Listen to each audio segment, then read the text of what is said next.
Okay, now folks, I have left Khamba behind. Khamba, which is the pillar which marks the Ashokan pillar which marks the Buddha's birthplace. Now I am traveling 3,000 meters towards what Huen Tsang calls the river of oil. This is Karmahiya river just next to Khamba and Tegoadwa and Khamba. It flows from northwest to southeast, just as Huen Tsang has stated. It flows from northwest to southeast, just as Huen Tsang has stated. Folks, according to Buddhist texts, north of this river was Sakya and Koliya territory, and south of the river was Shakya territory. And the pond, the Sakya pond, before which the Buddha was born, is in Sakya territory. That's why it's called the Sakya Pond. Now the Koliya territory, it was wedged between two rivers.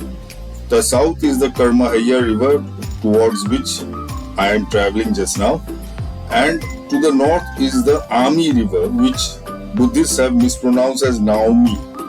To the north is the Aami river, which Buddhists have mispronounced as Naomi.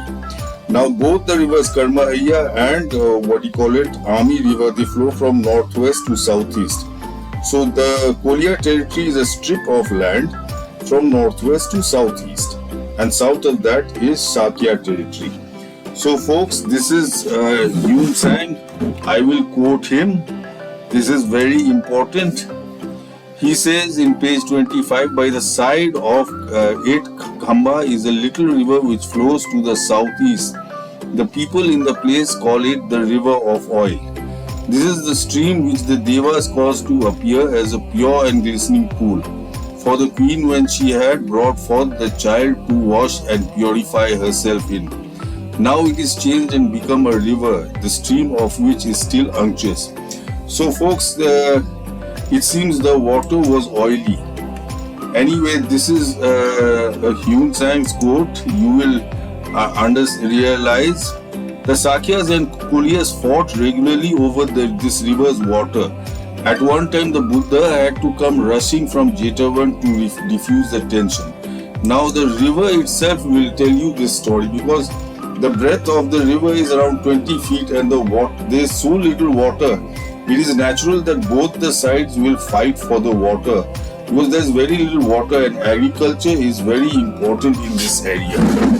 So folks, the northern river is the Aami river, the southern river is the Karmahiya river, after which is the Sakya territory, in which is the Sakya Pond, folks.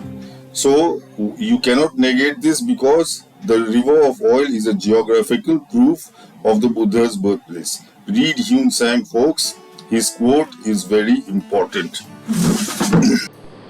And not far from this is a great stone pillar, on the top of which is the figure of a horse which was built by Ashoka Raja. Afterwards, by the contrivance of a wicked dragon, it was broken off in the middle and fell to the ground. That was Khamba pillar which I just showed you. Now what is next to it? By the side of it means by the side of Khamba is a little river which flows to the southeast. Okay, by the side of Khamba pillar is a little river which flows to the southeast. The people of the place call it the river of oil. This is the stream which the Devas caused to appear as a pure and glistening pool for the queen when she had brought forth her child to wash and purify herself in. Now it is changed and become a river, the stream of which is still unctuous. So there is a river which flows to the southeast. By the side of Khamba pillar is a river which flows to the southeast. Now let's see where that river is. You have Khamba here and Paida here. Paida here, where the Buddha was born, and the pillar, Ashokan pillar, to mark the spot where he was born. And there was a river of oil flowing to the northeast, folks. Can you see this small line going there? That is the river of oil flowing to the southeast. Now, he says the river of oil flowing to the southeast. Let's enlarge this picture.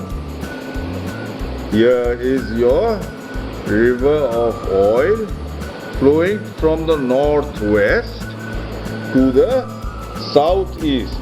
Queen MahaMaya bathed in this river.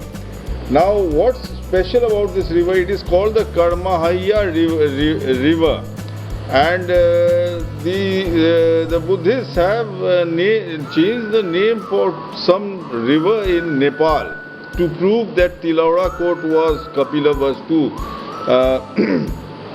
That river isn't the name. This is the Karmahiya river. It flows from the northwest to the southeast, just as Huen Tsang said. You can see, I will reduce it, and you have Khamba village there. The river is just north of Khamba village, folks. So, folks, here is your river of oil. Now, what is special about this river? This was, according to Buddhist scriptures, this was the border between the, Shakya and Koliya territory. This was the border. The Koliyas were this side, the Shakyas were this side. That is why that pond was called the Sakya Pond. So you have the Koliyas this side and the Sakyas this side, and this river was the border of both the territories, both the countries.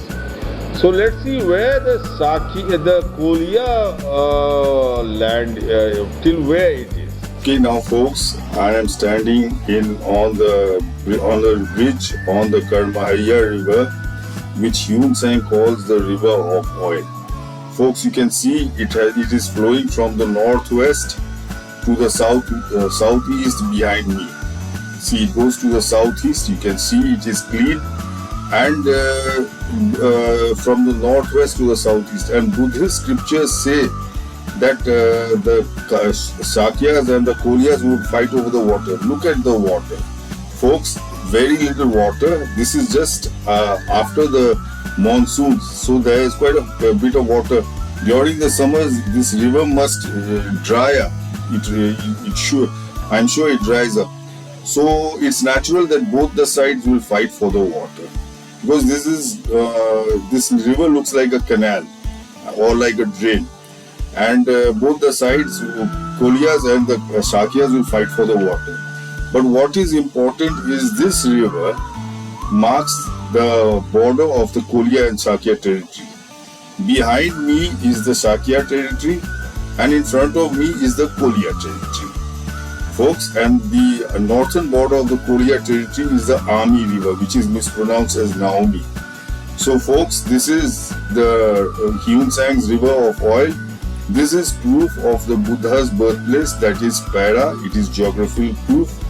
So if you enjoyed my video, please subscribe to my YouTube channel Buddha XU, and don't forget to hit the bell icon button for future posts.